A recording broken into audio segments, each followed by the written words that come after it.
안녕하세요. 미디어 정책 신현기입니다. 오늘 강의는 이제 11주차 강의죠. 벌써 이제 11주차 강의를 하게 되는데, 제가 그 게시판에다가 그 징징거렸듯이 어젯밤에, 그러니까 어젯밤은 일요일 저녁에 저희가 제가 1시간 약간 넘게 강의를, 했는데, 그리고 녹화를 하고 이제 유튜브랑 이제 올리려고 하니까 음성이 녹음이 들어가지 않았어요. 그래서 제가 지금 이 강의를 월요일 아침에 이 강의를 다시 하고 있습니다. 제가 한번 했던 강의를 다시 하기 때문에 가능성은 역시 두 가지죠. 예전보다 더 잘 강의가 이루어지거나 혹은 더 안 될 가능성도 있는 거죠.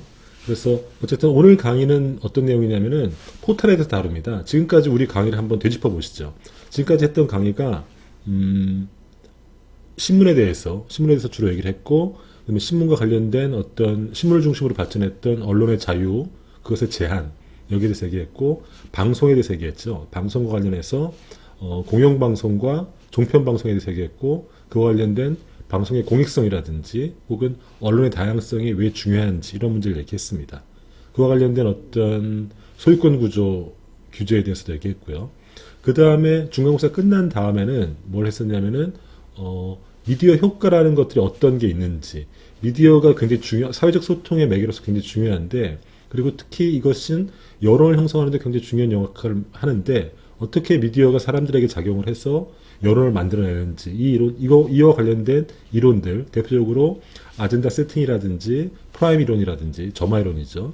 그 다음에 프레이밍, 즉, 이제 틀짓기 이론, 에서 설명했고, 여론과 관련된 어떤 이 미디어 쪽에 관련된 이론에 대해서 얘기했습니다. 그리고 지난주에는 사회적 소통의 장으로서 미디어가 중요하다고 했을 때 그것의 이론적 근거로서 공론장이 무엇이고, 그리고 공론장의 조건이 무엇이고, 현재 미디어가 그런 공론장의 역할을 하는지, 여기에 대해서 얘기했습니다. 그래서 제가 지금까지 주요 미디어인 주로 신문과 방송을 중심으로 얘기했는데, 여러분 알다시피 최근에는 뉴미디어로서 새로운 SNS라든지 인터넷 이런 것들에 대해서 굉장히 그런 것들이 더 중요한 어떤 사회적 소통의 매체로서 활용되고 있지 않습니까? 그래서 오늘은 포탈에 대해서 얘기를 할 겁니다. 그래서 이번 주까지는 미디어와 미디어 체제에 대해서 주로 얘기를 하고, 그러면 이제 12, 13, 14주가 남지 않습니까?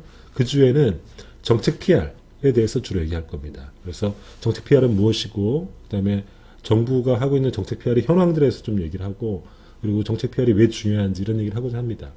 원래 예전 수업에서는 중간고사 이전에는 미디어에 관련된 얘기를 주로 하고, 중간고사 이후에는 정책 PR에 대한 얘기를 했습니다. 근데 이번에는 조금 미디어에 관련된 얘기를 많이 해가지고, 정책 PR에 대한 얘기가 이제 3시간으로 줄어들었습니다. 제가 이 논의를 더 발전시키면은, 이 논의가 더 확장되면은 아예 과목을 2개로 분리할 수도 있는데, 그건 좀 나중 일이고, 어쨌든 이번 학기에는 미디어 얘기를 상대적으로 좀 많이 했다. 그리고 오늘은 그 미디어 관련된 마지막 파트로서 포탈에 대해서 얘기하려고 합니다. 포탈에서 얘기하는 거는 지금 현재 어떤 신문이나 방송 같은 레거시 미디어, 우리가 올드 미디어라고 하는 것 못지않게 뉴 미디어가 굉장히 중요한 현상으로 부각되고 있고, 실제로 지금은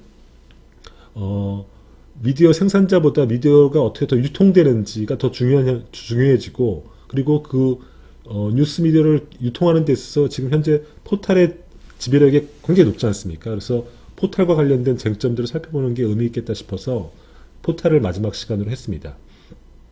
그리고 이 조사도 제가 볼 때는 이 조사 결과도 제가 포탈을 조금 한번 다뤄봐야겠다라고 생각했던 이유 중에 하나입니다. 제가 저번 시간에 말했지만은 2020년도 대한민국 신뢰도 조사를 했어요. 했는데 가장 신뢰하는 언론 매체에 유튜브가 있는 것도 신기한데 그 다음으로 네이버가 있었다는 겁니다. KBS, JTBC보다 네이버가 더 신뢰받는 매체라는 거죠. 근데 네이버는 여러분 알다시피 지금 현재 이 법상, 우리 언론관계법상, 미디어관계법상 네이버는 언론사가 아니라 사실은 인터넷 뉴스 서비스 사업자로 되어 있습니다. 공식 명칭은. 그러니까 기존의 언론은 아닌 거죠. 우리 법상에서. 근데 사실상 언론과 같은 역할을 하고 있죠. 그죠? 그러니까 이 포탈들도 항상 포탈의 공정성 얘기도 있고 포탈과 관련된 저널리즘의 어떤 품질 저하 논란도 있죠. 근데 이제 그래서 이제 사회적 책무라든지 혹은 어떤 포탈에 올라온 글과 관련된 어떤 명예훼손 이런 논란이 있을 때 포탈은 우리는 언론이 아니다. 우리는 언론이 아니니까 우리는 책임질 게 없다 이렇게 얘기하다가 언론의 자유라든지 혹은 규제가 들어오면은 우리는 언론인데 왜 우리에게 더 많은 자유를 주지 않냐 이렇게 어떤 이율배반적인 얘기를 할 때가 있거든요.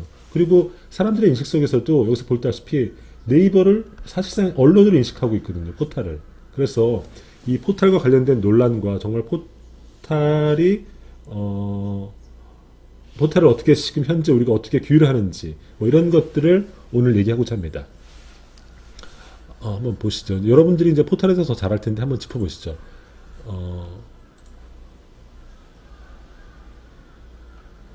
일단 네이버부터 보면요. 네이버가 이 뉴스 서비스를 시작한 거는 2000년도 5월부터입니다. 그 당시에 15개 신문사와 통신사와 제휴를 해가지고 뉴스를 공급하기 시작했죠. 외국에서는 포탈이라는 이름이 포탈이라 부르지 않고 여러분 알다시피 검색 엔진 그러니까 서칭 엔진이라 부르죠.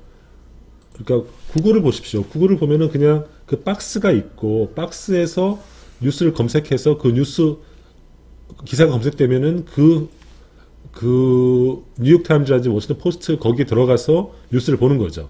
근데 한국은 포탈 안에 다양한 콘텐츠가 들어와 있죠. 그래서 이 2000년도 5월 달에 네이버가 뉴스 서비스를 시작한 건 뭐냐면은 포탈의 생태계 안에 사람들이 들어와서 머물고 거기서 트래픽을 만들고 그걸 통해서 수익을 만들기 위해서 뉴스를 사온 거죠. 그래서 한국은 독특하게 포탈 안에 뉴스 서비스를 시작하게 됐습니다. 그리고 2006년도 때 뉴스 기사를 아웃링크로 제공하기 시작했습니다. 이거는 과거에, 그러니까 2000년도에 처음 서비스를 시작할 때는 뉴스를 다 와서 네이버 안에서 뉴스를 공급했죠. 근데 그러다 보니까 트래픽이 네이버에서 발생하는 겁니다. 그러니까 기존 뉴스를 생산했던 언론사들이 왜 우리가 만든 상품을 갖고, 정보 상품을 갖고 니들이 돈벌이를 하느냐, 이런 문제가 있으니까 아웃링크로 체제를 변환했죠. 그래서 이제 뉴스를 클릭하면은 그쪽 뭐 조선닷컴이라든지 KBS닷컴, 경향닷컴에 가서 뉴스를 보도록 하는 걸로 바꿨죠. 그러다가 공정성 시비가 계속 있으니까 2009년 1월 달에는 뉴스캐스트 방식을 도입합니다. 뉴스캐스트는 뭐냐면은 언론사의 전면 페이지를 제공하고 언론사가 거기에 뉴스 편집을 하는 거죠. 그러니까 언론사한테 공간을 마련해주고 언론사가 편집하도록 하는 거죠. 이거는 이제 네이버가 하는 뉴스 편집에 대한 공정성 시비가 계속 붙으니까 뉴스캐스트 방식을 도입한 거죠. 그리고 2013년도 4월에는 뉴스 스탠드 방식으로 재편합니다. 이거는 뭐 캐스트랑 거의 대동소이한데 상위 52개 뉴스 미디어의 제호 썸네일을 노출시키고 그 다음에 역시 그 내부에서는 그 언론사가 뉴스 편집을 하죠. 그래서 기사 중심의 소비 구조에서 매체 브랜드 중심으로 전환했다는 의미가 있는 거죠. 그리고 2016년도에는 통계를 보는 댓글 서비스를 시작하죠. 그래서 댓글 작성자의 성별, 연령대 비율을 제시하는 이런 서비스를 시작합니다. 그러면서 댓글이 굉장히 중요하게 이제 그러니까 기사의 반응을 체크하거나 혹은 여론을 조작하는 굉장히 중요한 어떤 것으로서 부각되기 시작하죠. 그 다음에 2017년도 3월에는 뉴스 토픽을 실시간 급상승 검색어와 함께 제시하는, 그러니까 최근에 우리가 보는 실시간 검색어 이런 것 서비스를 시작하죠. 그러니까 최근에 보니까 슈퍼주니어 데뷔 15주년 됐다고 해가지고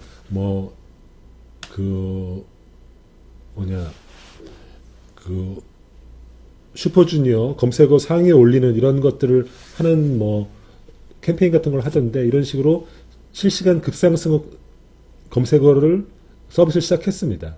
이것도 역시 여론 조작을 할 우려가 굉장히 높은 거죠. 왜냐면은 실시간 급상승어로 올라가면은 사람들도 이게 왜 이게 급상승어가 됐지? 그래가지고 다시 검색을 하면서 다시 더 검색어 상위에 올라가는 이런 문제가 생기는 거죠. 그러면서 몰랐던 사람들도 그 문제가 관심을 갖게 되고, 그리고 그걸 중심으로 여론이 형성되는 이런 문제가 있는 거죠. 그리고 이런 식으로 네이버가 댓글이라든지 실시간 상승을 하든지 혹은 기사의 편집 이런 걸 통해서 여론을 조작한다. 혹은 뭐 이런 검색 이런 비판이 많아지니까 인공지능 기반으로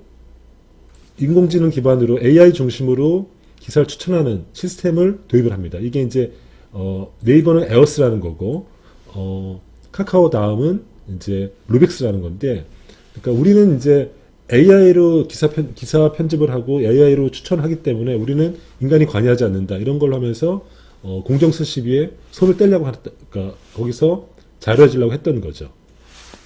그리고 2009년도 4월에는 이제 모바일 페이지를 전면 개편합니다. 그래서 여러분 지금 모바일 보면은 첫 화면에는 검색창과 날씨만 제공되죠. 그리고 왼쪽 얘기를 하면은 언론사가 편집하는 채널과 그 다음에 AI가 추천하는 마이뉴스 서비스가 제공되는 이런 식으로 서비스를 개편해 놨어요. 그러니까 큰 그림은 뭐냐면은 2000년도 때 네이버가 상업적 이익, 즉 다시 말하면은 포탈에서 체류 시간을 늘리고 그 다음에 트래픽을 증가시키기 위해서 기사를 사가지고 포탈에서 소비할 수 있는 서비스를 시작한 거죠. 이때는 이제 네이버는 이제 자신의 어떤 상업적 이익 때문에 이렇게 시작했는데, 이걸 계기로 그리고 포탈을 중심으로 사람들이 이제 인터넷 검색을 하기 시작하면서 언론사와 포탈 간의 권력 관계가 포탈 우위 관계로 바뀌는 거죠. 왜냐하면은 언론사 입장에서는 아무리 좋은 기사를 써도 포탈을 통해서 노출되거나 유통되지 않으면은 기사가 알려지지 않으니까, 그리고 이제 포탈은 이런 유통 파워를 근거로 해서 언론사에 대해서 지배적 위치에 서게 되는 거죠. 그러면서 아까 봤던 가장 신뢰하는 매체의 네이버가 올라오는 이런 일이 발생하게 된 거죠. 그리고 네이버, 포탈이 언론사냐 아니냐 이런 논란도 항상 주기적으로 벌어지게 되는 거죠. 그래서 실제로 보면은 이거는 네이버의 그 마이뉴스 그 서비스의 구독자 현황을 봤는데 2017년도 처음으로 오픈했는데 현재 구독자가 2천만 명이랍니다. 우리나라 유권자가, 그러니까 성인 유권자가 지금 우리가 몇 명이냐면은 대략 3,500만 명입니다. 3,500만 명입니다. 그러니까 거의 성인 유권자의 절반 이상이 네이버의 구독자라는 거거든요. 네이버 뉴스 구독자라는 거거든요. 그러니까 얼마나 네이버의 영향력이 큰지를 알 수 있는 거죠. 그죠? 이번에는 카카오를 보시죠. 카카오는 2003년도 3월에 미디어 다음을 개설합니다. 그러니까 이제 네이버보다는 조금 늦었는데, 미디어 다음의 특징은 뭐냐면은 네이버의 경우에는 단순히 기사를 사와가지고 그것을 포털에다가 유통시키는 이것만 했는데, 미디어 다음은 직접 기자를 고용해가지고 직접 취재도 했었어요. 그 당시에 실제로 약간 언론사 비슷했어요. 거의 유사 언론사처럼 활동하게 했습니다. 그리고 2005년도에는 주요 뉴스를 이렇게 묶어가지고 독자들에게 보내는 이른바 미디어 다음 문자통 서비스를 도입했죠. 그리고 2006년도에는 네이버처럼 아웃링크를 제공하기 시작했습니다. 역시 같은 이유죠. 트래픽이 포털에 쌓이니까 이제 언론사들의 불만이 쌓이니까 트래픽을 그쪽으로 보내주기 위해서 아웃링크 방식으로 도입을 했죠. 그리고 2010년도에는 검색 결과를 클러스팅 결과로 보여주기로, 즉 비슷한 뉴스를 묶어서 자동 분류해주는 클러스팅 결과 보기 서비스 시작했습니다. 그리고 2015년도에는 역시 맞춤형 자동 추천 시스템인 루빅스라는 걸 도입합니다. 이것도 이제 AI 추천 시스템인데 역시 같은 맥락이죠. 네이버랑. 인간이 편집하는 것에 대한 공정성 시비가 항상 일어나니까 우리는 편집에 관여하지 않는다. 우리는 어떻게 편집을 하냐면은 독자들이 검색 기록들, 그리고 기사 기록들을 우리가 AI 알고리즘 시스템에 반영해서 기사를 추천해주고 기사를 배열하는 거다. 그래서 우리는 기계가기 때문에 공정성 시비랑 관련 없다. 뭐 이런 이유 때문에 이런 AI 시스템을 도입하죠. 아까 봤듯이 네이버의 경우는 이것이 에어스라는 시스템입니다. 근데 과연 AI로 추천하면 공정하냐? 이건 공정하냐? 이건 또 다른 논란거리죠. 그 얘기는 조금 이따 하겠습니다. 그 다음에 카카오 채널, 카톡에도 이제 뉴스 서브 콘텐츠를 제공하는 카카오 채널을 신설했고, 2016년도에는 이슈별 뉴스복이라는 뉴스홈에서 이슈별로 뉴스를 모아보는 방식을 도입했고, 2019년도 뉴스 서비스 개편안을 발표했는데, 포탈의 뉴스 편집을 최소화하고 인공지능 추천 기술을 통해서 개인별 맞춤 서비스를 제공하는 쪽으로 이렇게 한다는 거죠. 그러니까 포탈을 통해서, 한국에서 독특하게 포탈을 통해서 뉴스가 유통되기 시작한 거는 네이버든 카카오든 2000년 이후의 일입니다. 2000년 이후로. 이 목적은 포탈이 자신의 트래픽을 증가시키기 위한 상업적 이익이었습니다. 근데 이 결과는 어떤 거냐면은 포탈이 유통을 책임지면서 언론사의 우위에서는 이런 문제가 생긴 거죠. 이른바 포탈 권력이라는 게 생긴 거죠. 그리고 포탈이 사실상 유사 언론과 같은 역할을 한 거죠. 유사 언론의 역할을 하게 된 거죠.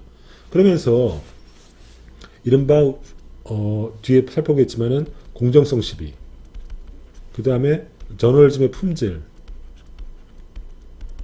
시비가 생겨난 거죠. 그러면서 포탈이 사실상 언론과 유사한 역할을 하니까 포탈에도 언론에 준하는 사회적 책무를 부여해야 되고 거기에 따른 규제가 필요하다는 주장이 점점점 많아지기 시작했죠. 그때마다 포탈은 어떻게 대응하냐면은 우리는 언론이 아니다. 우리는 기사를 생산하지 않고 단순히 유통만 하는 거다. 그러면서 그 논란에서 벗어나려고 했죠. 하지만은 사람들의 인식 그리고 실제 하는 역할은 거의 언론과 유사하기 때문에 새로운 어떤 규제 혹은 새로운 어떤 거버넌스 체제를 만들어야 된다는 사회적 어떤 공론이 굉장히 지금 커지고 있는 상황이라는 겁니다. 이에 대해서 한번 살펴보겠습니다. 포탈과 관련된 논란의 첫 번째는 공정성 논란입니다. 이른바 그러니까 이 첫 번째 논란이 이런 겁니다. 포탈이 언론사를 선정합니다. 근데 이제 우리나라의 이제 여러 가지 언론사들, 여러분들이 이제 주요 언론사만 보고 있지만 실제로 등록된 언론사가 거의 3,000개 육박합니다. 그 중에 일부를 선발해서 포탈에 유통시키는 거거든요. 그러니까 포탈에 선발되냐 안 되느냐가 자신의 기사가 유통되느냐 안 되느냐에 굉장히 지대적 영향을 미칩니다. 그때 포탈에 선발되는 그 기회를 받는 언론은 극소수에 불과하거든요. 그러니까 이제 포탈 권력 논란이 생기는 거죠. 여기서 이제 공정성 논란이 불거지는 거고, 사실은 더 중요한 공정성 논란은 포탈의 뉴스 배치와 관련된 겁니다. 이쪽 그림 한번 보시죠. 이거는 이제 제가 어저께 2020년 11월 8일 오후 5시쯤에 이제 이쪽은 네이버, 이쪽은 다음에 그 뉴스 그를 캡처한 건데, 이런 식으로 뉴스를 배치하고 있죠. 이런 식으로 이제 헤드라인 뉴스에서 이렇게 배치하고 있고, 정치 뉴스도 이렇게 다시 분류해서 이렇게 배치를 하고 있습니다.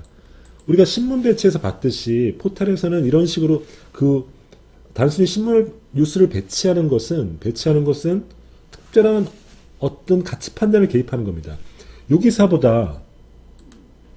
더 상위에 배치하는 거는 우리가 말은 하지 않았지만 이 기사가 더 중요하다고 얘기하는 거거든요. 그죠?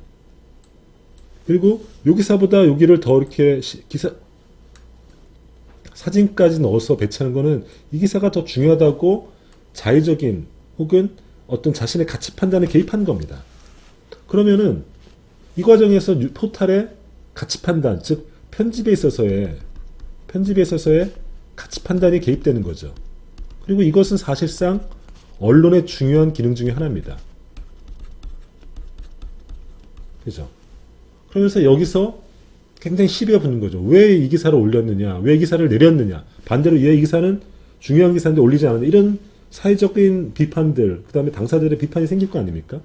이런 논란이 생기니까 포탈은 어떻게 대응하냐면은 인간 편집을 최소화하고 기계적 알고리즘으로 편집을 하는 식으로 체제를 개편하고 있습니다. 아까 봤듯이 네이버의 에어스라든지, 그 다음에 카카오의 루빅스라든지, 이런 어떤 자신의 AI 알고리즘을 통해서 기사 편집을 하는 쪽으로 움직이고 있죠.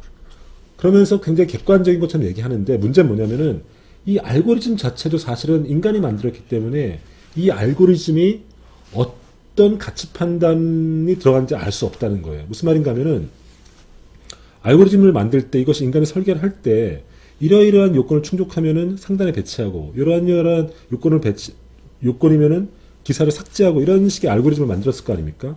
이 알고리즘을 만드는 규칙 자체가 인간의 가치 판단에 들어온다는 겁니다. 근데 그렇기 때문에 알고리즘 자체도 절대 객관적일 수 없는데 네이버랑 카카오는 우리는 알고리즘으로 하기 때문에 객관적이다 이런 주장을 하고 있다는 거예요. 이거는 옳은 주장이 아닌 거죠. 이율배반적인 얘기인 거죠. 그래서 지금 현재 알고리즘으로 한다고 했을 때 그 알고리즘을 공개하는 문제, 즉 알고리즘을 투명성 확보하는 문제가 지금 미디어 업계에 쟁점이 되고 있다는 거예요. 그리고 이와 관련돼서 아까 얘기했지만은 사실상 편집 기능을 하고 있기 때문에 유사 언론 기능을 하기 때문에 포탈이 과연 정체성이 무엇이냐는 포탈은 언론인가 아닌가 이 쟁점이 항상 불거지는 거죠. 사람들은 아까 봤듯이 가장 신뢰하는 매체 2등에 뽑을 정도로 사실상 언론으로 인식하고 있죠. 하지만 포탈은 우리는 언론이 아니야. 우리는 편집만 하고 기사 생산하지 않아. 이런 식으로 반론을 하면서 그 사회적 책무로부터 약간 책임을 회피하는 듯한 태도를 하고 있는 거죠. 그래서 포탈에게 적절한 어떤 지위를 부여하고 거기에 맞는 사회적 책무를 부여한다는 사회적인 논란이 굉장히 커지고 있는 상황이라는 겁니다. 그래서 실제로 법률상 지금 우리 법규정상 포탈은 인터넷 뉴스 서비스 사업자입니다. 신문진흥법상. 그래서 이 사업자이기 때문에 기사 배열의 기본 방침과 기사 배열의 책임자 공개 등을 규정하고 있는데 이 규정 자체도 굉장히 약하죠. 약하고 그 다음에 약간 좀 실효성이 없습니다. 그래서 새로운 어떤 거버넌스 체제로 구축해야 되는 것이 아니라는 어떤 사회적 논란, 어떤 의견들이 지금 분출되고 있는 상황이죠. 포탈의 공정성 관련된 좀 더 구체적인 논란이 이런 겁니다. 댓글 논란이죠. 댓글 논란. 여러분 알다시피 2008년도 때 국정원, 기무사, 그리고 이제 국가기관들이 나서가지고 댓글 조작해가지고 박근혜 대통령이 당선되는데 일정하게 기여했죠. 물론 댓글을 달아서 박근혜 대통령이 대통령이 되진 않았을 겁니다. 하지만은 사회적 공론장인 댓글에다가 국가기관이 개입해서 이른바 그 공론장을 훼손시킨 거죠. 우리가 그때 우리 공론장이라는 얘기 하지 않았습니까? 이 공론장이 뭡니까? 댓글도 일종의 공론장이죠. 사람들이 댓글을 달고 거기다 다시 댓글을 달고 그리고 이러면서 여기서 이른바 사회적 공론이 일어나는 겁니다. 그래서 우리는 이것을 공론장이라고 할 수 있죠. 공론장일 때 누구나 자유롭게 얘기하고 그리고 사실과 타당성에 근거해서만 토론한다는 이런 공론장의 규칙이 만들어지는 거죠. 근데 여기 국가기관이 들어와서 잘못된 정보를 유포해서 공론장을 어떤 특정한 방향으로 몰고 간다면 이것은 우리가 얘기하는 사회적 공론이 형성되는 게 아니죠. 그죠? 근데 이런 조작의 위험이 있다는 겁니다. 그리고 2000년도 때 대통령 선거 때는 드루킹이라는 사람이 이른바 그때 기계 이름이 뭐였죠? 킹크랩이라는 매크로라는 프로그램을 이용해서 자동 댓글을 달았다는 거죠. 그래서 특정 후보를 지지하는 혹은 비판하는 식으로 이 공론장을 훼손했다는 거 아닙니까? 이때 연루됐던 게 당시 김경수 지금 경남도 지사고 이번에 2심을 받았는데 징역 2년이 지금 유지된 거죠. 이러면 항소할 텐데 어쨌든 이런 맥락이었습니다. 그죠? 그러면서 포탈의 주장은 이거죠. 우리는 단순히 댓글장을 그냥 우리는 열어만 놓은 거다. 그래서 이 댓글이 조작되고 이런 거 우리 모른다. 이런 게 이제 포탈의 이제 레파토리죠. 자신의 레파토리인데, 근데 사람들이 이런 요구하는 거죠. 네이버라든지 다음 카카오가 그런 댓글에 대해서 혹은 매크로가 작동했을 때 그것의 움직임을 포착했을 때인데 이것을 사실상 방치한 게 아니냐 이런 논란이 있는 거죠. 그렇죠? 하지만은 포탈들은 우리는 그냥 이 공간을 열었을 뿐이지 이것에서 어떤 얘기를 하고 이런 것을 규제할 권한이 우리에게 있느냐, 우리는 법적인 권한이 없다 이런 식으로 자신을 변호하고 있죠. 그래서 댓글 실명제를 재도입해야 되는 거 아니냐 이런 얘기를 하는데, 그때도 얘기했지만은 댓글 실명제는 2002년도 때 위헌 판결을 받았죠. 무슨 말인가 하면은 2007년도 때 당시에도 이제 댓글을 통해서 뭐 연예인들을 비판하고 그러니까 모욕을 하거나 혹은 이제 명예훼손을 하는 문제가 심각해지니까 전기통신법망상에서 하루 방문객이 50만 명 이상인 그 대규모 포탈일 경우에는 최소한의 먼저 본인을 확인하도록 하고 그리고 그 사람에 한해서만 댓글을 달 수 있도록 하는 본인 확인제를 도입했었습니다.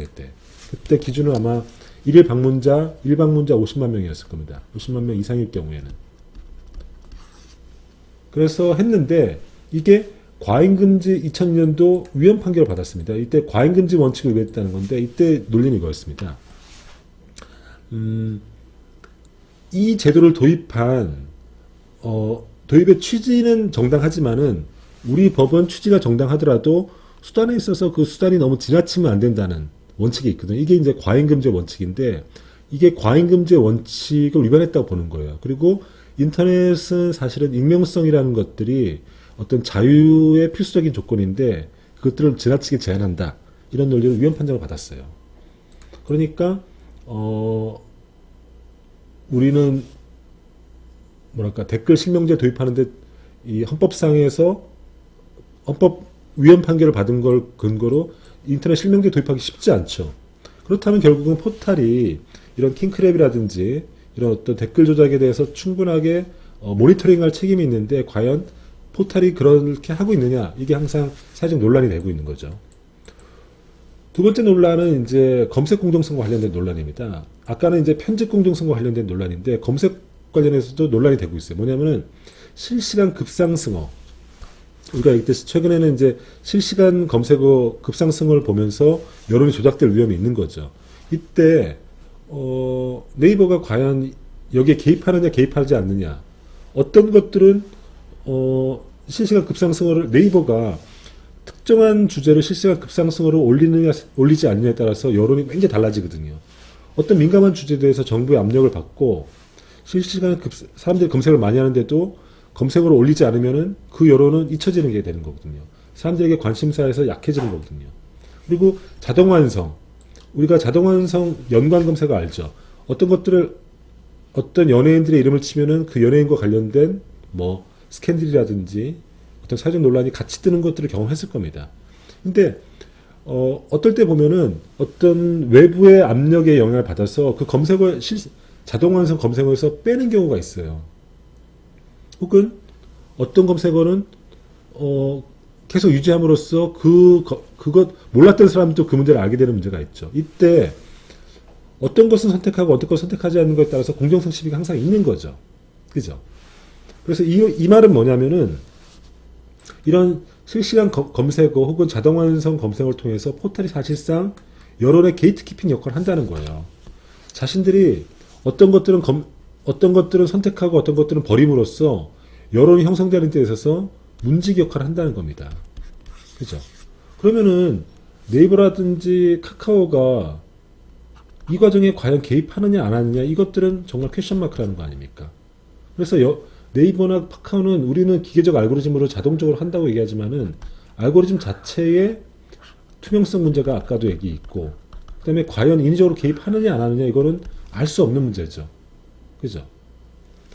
그래서 네이버나 카카오 같은 경우는 우리는 이제 개인화된 검색을 한다. 즉 이제 이런 사회적 검색 사회적으로 안 하고 철저하게 개인화된 시스템으로 간다. 개인마다 이른바 개인화된 필터를 통해서 개인에게만 그런 검색어가 뜨도록 하고 자동 뉴스를 보내준다. 이렇게 하는 거죠. 즉 모든 각자가 보는 뉴스가 다른 식으로 만들었다는 건데 이렇게 되면 우리가 항상 주장하는 필터 버블 현상이 더 심화되는 거죠. 필터 버블 현상이 뭡니까? 나한테 맞춤, 마이 뉴스, 나한테 맞춤형 뉴스를 뜨는 거예요. 그러면 어떻게 되냐면은 사회적으로 우리가 이 공론장의 개념에 따르면은 사회적으로 함께 공유하는 무엇인가가 있어야지 개인과 개인 A와 개인 B 사이에 공유하는 어떤 공통의 뉴스가 있어야지 이걸 매개로 해서 우리가 이른바 공론장이 형성되는 거 아닙니까? 근데 필터 버블 현상은 마이뉴스 현상이 되면은 개인별로 필터화해서 뉴스를 보내주게 되면은 A가 보는 뉴스와 B가 보는 뉴스는 완전히 다른 뉴스가 되는 거죠. 그리고 접점이 없어지니까 공론장이 생기지 않는 거죠. 그래서 A는 자기 얘기만, 자기가 좋아하는 뉴스만 보게 되고 B는 자기만 좋아하는 뉴스가 보게 되니까 우리 사회가 각자 서로 다른 뉴스를 보는, 그래서 사회적 공론장이 생기지 않는 문제가 발생하는 겁니다. 이거는 민주주의 측면에서 굉장히 위태롭다고 제가 말하지 않았습니까? 그러면 이거는 제가 볼 땐 대안이 될 수가 없어요.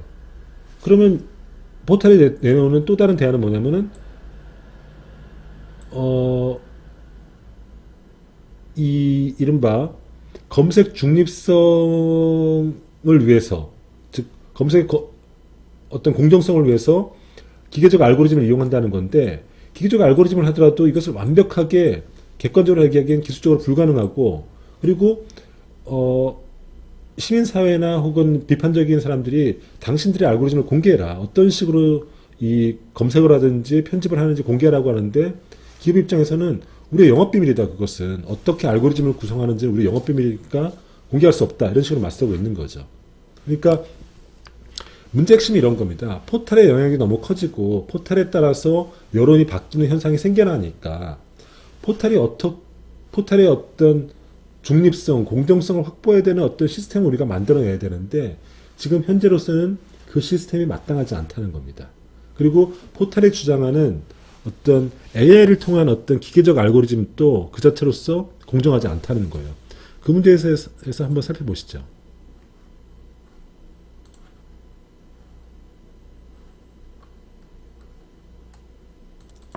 즉, 인공지능을 통하는 뉴스 편집은 과연 공정한가라는 쟁점인데요. 여러분 봤지만 이제 이 주호영 한나라당 원내대표가 국회 대표연설을 했을 때 카카오 메인 페이지에 이제 주호영 연설이 떴다는 거 아닙니까? 그러니까 이제 당시 윤영찬 민주당 의원이 카카오에 강력히 항의해주고 카카오 들어오라고 하세요라고 해가지고 굉장히 정치적인 논란이 된 적이 있었잖아요.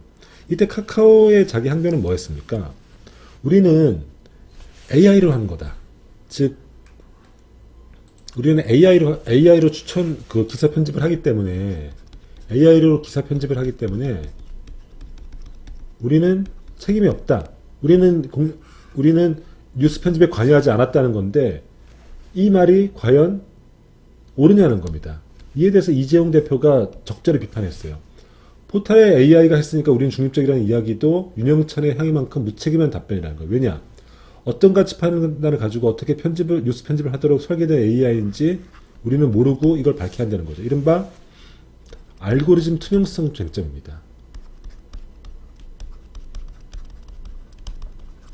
즉, 아까도 얘기했지만은 알고리즘을 할 때 이것을 설계하는 사람이 사람이고, 그리고 이 사람의 가치 판단에 따라서 알고리즘이 설계되는 거거든요. 그렇다면은 우리가 알고리즘이 했으니까 공정하다, 이거는 말이 안 된다는 거예요. 알고리즘 자체에 어떤 사람의 가치 판단이 개입되기 때문에 알고리즘이 어떤 가치 판단으로 만들었는지 알고리즘을 공개하는 쟁점이 있는 거죠. 이 쟁점이 있는 거죠. 근데 포탈은 영업 비밀이다. 이 알고리즘 우리의 영업 비밀이니까 공개할 수 없다.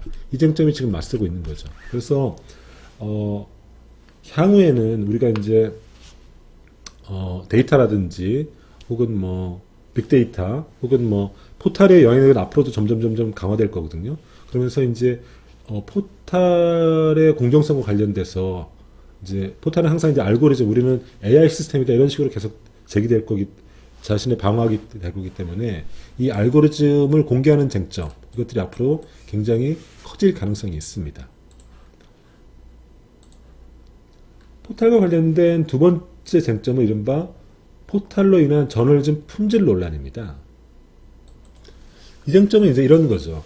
2000년도 이후로 포탈이 자신의 장사를 위해서 뉴스 기사를 사오기 시작했어요. 그리고 포탈에다가 뉴스를 전시하기 시작했어요. 근데 문제는 초창기에는 이제 그랬는데 점점 뉴스 유통이 포탈의 중심으로 움직이니까 포탈 권력이라 할 만큼 가불관계가 바뀐 거예요. 그죠?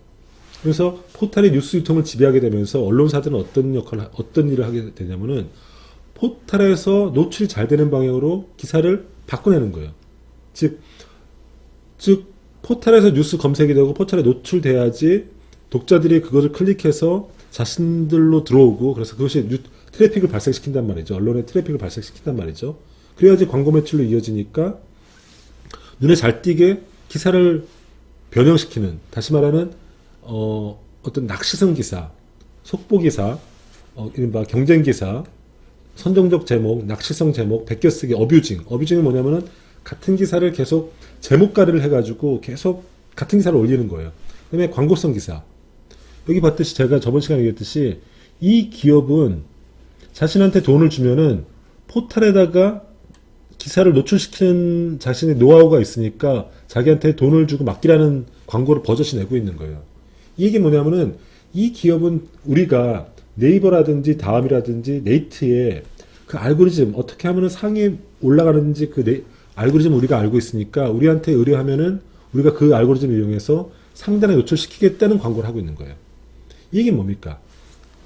포털이 뉴스 유통을 지배하기 시작하면서 이런 식으로 뉴스 언론사닷컴들이 그 독자들의 눈에 띄게 해서 이런 식의 짓거리를 하고 있는 거죠.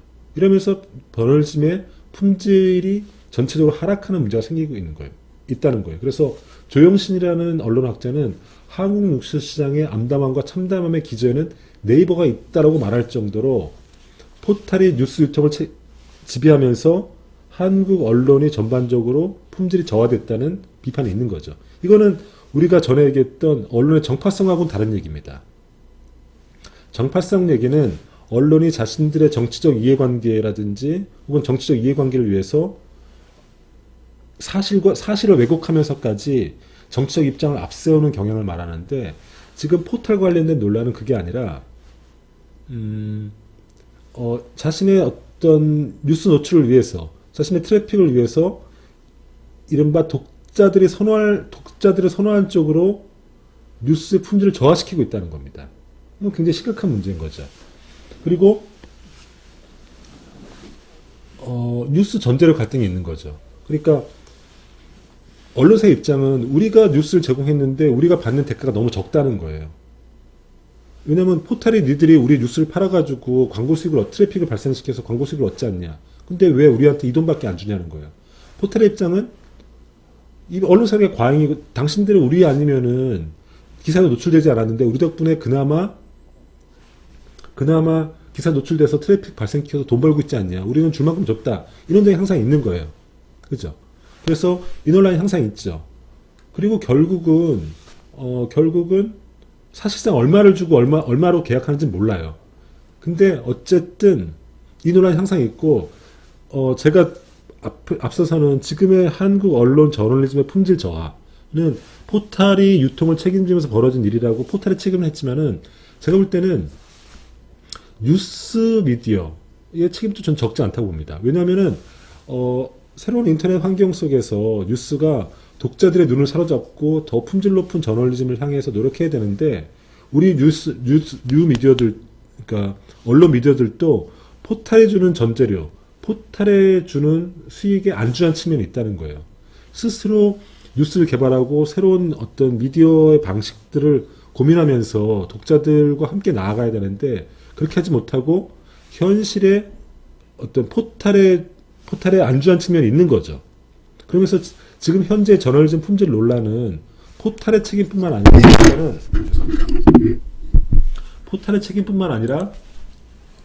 포털의 책임도 분명히 있죠. 포털의 책임도 있는데 동시에 언론 미디어, 뉴스 미디어의 책임도 같이 있다고 봅니다. 그러면은 잠깐 새로운 미디어 환경에서 언론들이 어떻게 새롭게 변신할 수 있는가, 그 사례 한번 잠깐 보시죠. 잠깐. 인터랙티브 신문이라는 건데요. 이거는 뭐냐면은 신문들이 인터넷이라는 새로운 어떤 기술적 발전에 어떻게 대응해 갔는가를 보여주는 건데요. 대표적인 게 인터랙티브 신문이라는 겁니다. 이것의 효시는 미국의 뉴욕타임즈입니다. 뉴욕타임즈가 2012년도 때 스노우폴, 이른바 눈사태라는 기사를 내면서 이른바 최초의 인터랙티브 신문을 만들어냈어요. 이걸로 이해의 필리처상을 받았죠. 인터랙티브 뉴스가 어떤 건지 잠깐 한번 보시죠. 뉴욕타임즈의 그 스노우폴이라는 인터랙티브 뉴스 뭐냐면은 2010년도 때 미국의 어떤 지역에서 발생한 눈사태를 기사화한 기사입니다. 근데 단순히 이렇게 글자만 이렇게 한 게 아니라 이런 식으로 쭉 기사를 쓰고 당시 사람들의 인터뷰를 같이 실는 거예요. 이렇게 이런 식으로. 그러니까 굉장히 당시 이제 생존자들의 기사를 이렇게 같이 실는 거죠. 지금 이제 this video is currently unavailable. 지금 당장 이용 안 되는데 한번 나중에 보세요. 그리고 쭉 기사를 보면서 당시의 현장들을 이렇게 굉장히 이렇게 조감하면서 이렇게 드론을 띄우듯이 이렇게 이 현장들 이렇게 보여주는 겁니다. 이런 식으로. 기사 볼 때도 기사 그냥 단순히 글로 볼 때하고 완전히 다른 거죠. 그리고 이런 역사적으로 일어났던 눈사태도 사진도 이렇게 보여주고, 그리고 다시 기사 속에 이런, 이것도 역시 언배분한데 기사 속에 이런 동영상을 같이 심어주는 겁니다. 이런 식으로 한 게 뉴욕타임즈가 최초로 시도한 이제 스노우폴이라는 인터랙티브 신문이거든요. 이런 식으로 하면서 그해 이제 퓰리처상을 받았어요. 이건 뭐냐면은, 그리고 이제 이런 사진들, 슬라이드 사진들, 그 눈사태가 일어난 사진들을 같이 기사에 심은 거죠. 그러니까 당시로는 굉장히 획기적인 거죠. 그죠? 이런 식으로 하면서 어떻게 기존 신문이 새로운 어떤 기술적인 것과 결합해서 새로운 현상을 새롭게 발전할 수 있는 걸 보여준 거죠. 이거는 이제 그 당시의 기후도 이렇게 보여주는 거죠. 기후도 어떻게 당시 대기의 기후가 어떻게 변했는지를 같이 보여주는 겁니다. 그러니까 신문은 글만 보는 거다, 이런 통념을 완전히 벗어나는 거죠. 그러면서 새로운 어떤 지평을 여는 걸로 평가받고 있어요. 한국에도 그런 한국의 인터랙티브 기사의 사례는 경향신문의 인터랙티브 기사를 최근에 그걸 볼 기회가, 그러니까 좋은 사례가 됩니다. 작년도에, 올해인가요? 올해 때 매일 김용균이 있다. 이 김용균이라는 사람은 이제 2018년도 때 그 혼자 작업하다가 컨베이어 벨트에 끼어서 죽은 사람 아닙니까? 그래서 이제 한국의 산업재해가 굉장히 심각하다는 그 기획 기사였는데 이걸 인터랙티브로 제가 이렇게 썼어요. 보세요. 클릭을 하면은 이렇게 있고, 다시 클릭을 하면 1748명. 그러니까 1748명이 뭐냐면은 매일 그러니까 1년 동안에 죽는 사람들의 숫자라는 거예요.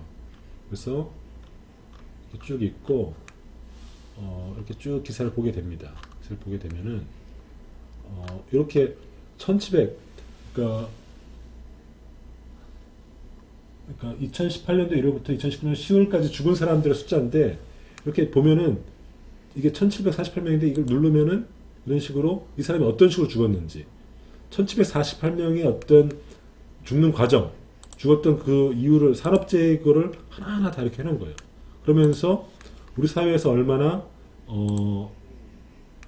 그 산업재해가 심각한지를 보여주는 인터랙티브 기사인 거죠. 그러니까 단순히 글로 볼 때하고는 완전히 기분이 다른 거죠. 더 그 문제를 심각하게 볼 수 있는 거죠. 그래서 하루 사망자 수를 이렇게 보는 거죠. 그 요일별로 언제 죽었는지 이런 식으로 기사를 보게 되는 거죠. 쭉. 그래서 다양한 어떤 뭐랄까 동영상, 그다음에 그래픽 이런 걸 통해서 기사랑 결부시켜서 굉장히 다양한 어떤 체험을 할 수 있도록, 그래서 그 문제를 보다 심층적으로 볼 수 있도록 만들어낸 거죠. 그래서 제가 볼 때는 인터랙티브 기사도 굉장히 훌륭합니다.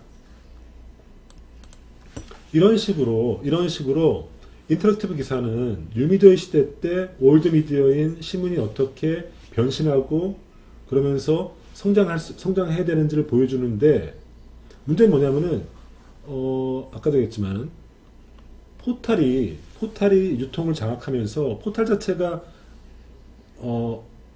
기존 미디어 입장에서는 포탈의 유통에 맞추기 위해서 이런 어떤 속보 경쟁이라든지 어뷰징이라든지 약성 기사를 하는 측면도 있고, 그리고 포탈에다가 뉴스를 그냥 전제하면서 그냥 전제를 받으면서 쉽게 돈을 버는데 길들여진 측면이 있다는 거예요. 그래서 포탈이 뉴스를 유통을 장악하면서 저널리즘 품질이 저하되는 측면도 있지만은, 이런 식의 어떤 아까 봤던 인터랙티브 신문 같은 뉴스 미디어 자체도 자기 발전, 자기 혁신을 해야 되는데 포탈의 유통 규제에 안주하면서 스스로 저널리즘의 품질을 저하시킨 측면이 있다는 거예요. 그래서 저널리즘 품질 하락의 책임이 누구에게 있냐에 따라서 포탈이냐 뉴스 미디어냐 이런 논란이 있는 거죠. 근데 저는 양쪽 다 책임이 있다고 봅니다. 그리고 이런 식의 현상, 지금과 같은 현상이 벌어진 데에는 근본적인 원인은 역시 포탈이 2000년도 초반에 자신의 어떤 수익원으로 뉴스를 이용하기 시작하면서 모든 일이 시작된 거죠. 그래서 지금 현재는 2020년도 현재는 아까도 봤듯이 가장 신뢰하는 2020년도 현재는 가장 신뢰하는 미디어에 네이버가 올라올 정도의 상황까지 왔다는 겁니다. 이 시작은 2020년도 때 네이버가 뉴스를 사서 포털에다가 전시하기 시작하면서부터 벌어진 일이죠. 이 당시에는 아무도 지금과 같은 일이 벌어질 거라고 상상 못했죠. 그래서 사실상 네이버는 지금 제 생각에는 사실상 유사 언론이 아니라 사실상 언론의 기능을 하는 겁니다. 그래서 이에 준하는 어떤 사회적 책무라든지 법 규제가 필요하다고 봅니다. 그래서 이 문제를 우리가 앞으로 사회적 공론을 만들어서 해결해야 된다고 봅니다. 그리고 2016년도 때는 네이버 포털들이 뉴스 제휴 평가위원회를 만들었어요. 아까 말했듯이 네이버라든지 다음에 계약을 맺는 게 굉장히 중요하게 되는 거거든요. 실제로는 한 3,000개 정도의 언론이 있는데 이 중에 한 40개 내지 50개가 네이버랑 계약을 맺고 전제를 하는 거거든요. 그러면 여기에 누가 들어오냐가 굉장히 쟁점이 됐잖아요. 그러니까 여기에 항상 이 공정성 시비가 붙으니까 네이버 포털이 뉴스제휴 평가위원회를 만들어가지고 심사 규정을 만들고 모니터링을 한 다음에 평가를 하는 겁니다. 그래서 이게 한 30명 정도 구성되어 있는데 이게 뒤에 할 텐데 30명 정도 구성돼서 이거 평가를 해서 누구를 어떤 미디어를 뽑고 뽑지 않을지를 선발해서 여기에 포함시키는 거거든요. 이런 걸 하고 있어요 지금요. 그러니까 지금은 이제 거의 이제 자율 규제의 형식을 하고 있는데 이것들에 대해서 좀 손을 봐야 된다는 지금 목소리가 조금씩 나오고 있죠. 그러면 지금 현재는 이런 네이버와 다음에 즉 포털의 영향이 굉장히 커지고 그리고 이것을 사실상 언론의 역할을 하면서 사회적 책무성이 중요해지는데 이들에게 사회적 책무성을 어떻게 확보할 것인가가 사회적 쟁점이 되고 있지 않습니까? 이와 관련된 논란에 대해서 좀 살펴보시죠. 지금까지 포털은 어떻게 규제되어 왔냐면은 자율 규제를 해왔습니다. 자율 규제. 즉 뭔가 하면은 포털은 사실은 인터넷 사업자들이고 그 다음에 우리가 전략적으로 인터넷 사업을 키워야 되고 인터넷에서는 좀 규제가 없어야 된다는 이런 것들이 있었기 때문에 최대한 정부의 어떤 규제를 최소화하는 쪽으로 그래서 업체가 스스로 규제를 할 수 있는 내부적으로 규제를 할 수 있는 어떤 자율 규제의 거버넌스를 취해왔어요. 근데 그러다 보니까 규제의 강제성이 없어지고 사실상 업계의 이익을 대변하는 쪽으로 되었다는 비판이 존재합니다. 무슨 말인가 하면은 2009년도 때 한국 인터넷 자율정책 기구라는 이른바 키스라는 것들을 만듭니다. 어떻게 만드냐면은 여기 12개 네이버, 카카오를 포함한 12개 업체들이 모여서 자율규제 기구인 키소 인터넷 자율정책 기구라는 것 키소를 만듭니다.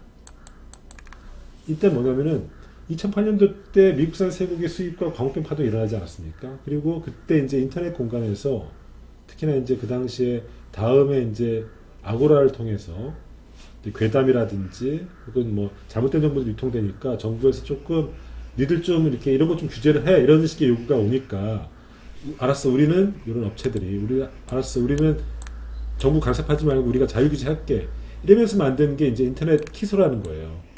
그리고 어떤 걸 하냐면 게시물이라든지 검색어 아까 자동 검색 뭐 이런 거 그다음에 선거 기간 중에 이제 인터넷 정보 서비스 이런 것들에 대한 자율규제를 한단 말이죠. 그래서 최대한 우리 업체들 요 12개 업체들이 우리가 알아서 할 테니까 정부는 최대한 간섭하지 말아줘. 정부도 인터넷을 간섭하면은 문제가 생길 수 있으니까 최대한 간섭하지 않은 쪽으로 했단 말이에요. 근데 문제는 뭐냐면은 이 과정에서 점점 이런 포털들의 영향력이 커지고 있단 말이죠. 근데 포털은 계속 자유규제를 하면서 어떤 사회적 책무에 좀 부족한 문제가 생기고 있는 거란 말이죠. 그래서 그리고 이제 아까 했듯이 자율규제를 하다 보니까 규제의 강제성이 없는 거예요. 그리고 이 키소가 사실상 이 업체 자율규제라는 이름으로 업체의 이익만을 대표하는 이익단체 역할을 한다는 문제점이 계속 노출되는 거죠. 그래서 이 포탈도 사실상 언론에 준하는 역할을 하고 있으니까 여기에 따르는 사회적 책무를 부여해야 되는 게 아니냐.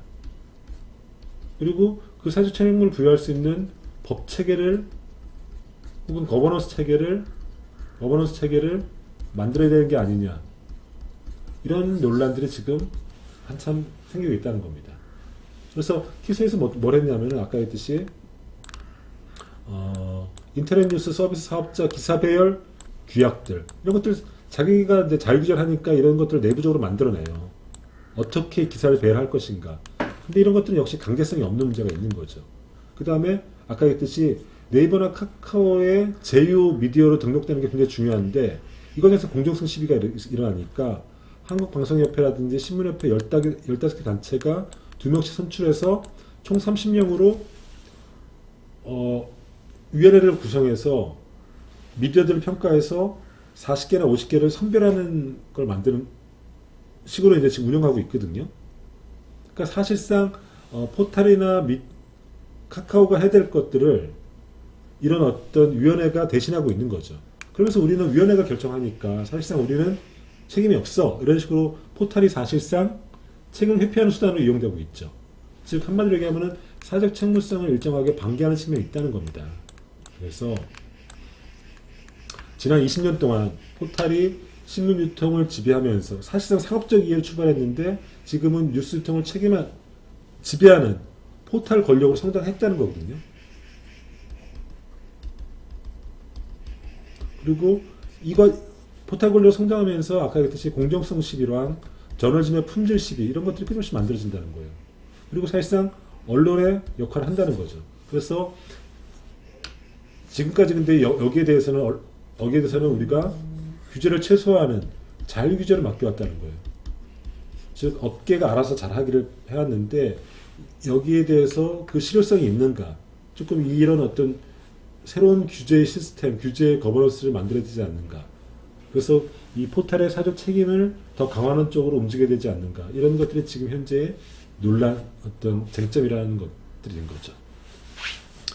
그래서 지금까지는 이번 시간에는 제가 포탈과 관련된 어떤 역사, 20년의 역사죠. 그 다음에 그것 관련된 사회적 쟁점, 논란이 뭐고, 그것 관련된 어떤 뭐랄까, 규제 혹은 거버넌스 관련된 쟁점이 뭐가 있는지 쭉 살펴봤습니다. 그리고 이걸 통해서 신문과 방송에 이어서 포탈과 관련된 어떤 쟁점들을 다 살펴봤어요. 그러니까 이제 이것으로써 세계 미디어, 신문, 방송, 인터넷, 특히 이제 포탈 중심으로 이제 미디어 시스템에 대한 것들을 전체적으로 일별했다고 봐요. 더 깊이 볼 수도 있지만 어쨌든 이번 시간에는 다 살펴봤고, 이제 다음 시간 12, 13, 14주차는 정책 PR. 우리가 요새 자주 얘기하는 정책 PR. 특히나 이제 코로나 상황에는 이제 정부의 PR이 더 중요하죠. 이 정책 PR이 왜 중요하고 이것에 깔린 철학은 무엇이고 이 역사는 어떻게 되고 어떻게 하면은 효과적으로 정책 PR을 하는가 이런 문제에 대해서 3주 동안 강의하도록 하겠습니다. 이것으로써 이번 11주차 강의를 마치도록 하겠습니다. 모두에 말했듯이 같은 강의를 2번 하다 보니까 약간 제가 지치는 측면이 있는데 그래도 제가 하고자 하는 말을 잘 전달했는지 모르겠어요. 궁금한 점이 있으면은 역시 이메일이라든지 혹은 여러 가지 다양한 방식으로 질문해 주시기 바랍니다. 이것으로써 11주차 강의를 마치도록 하겠습니다. 수고하셨습니다.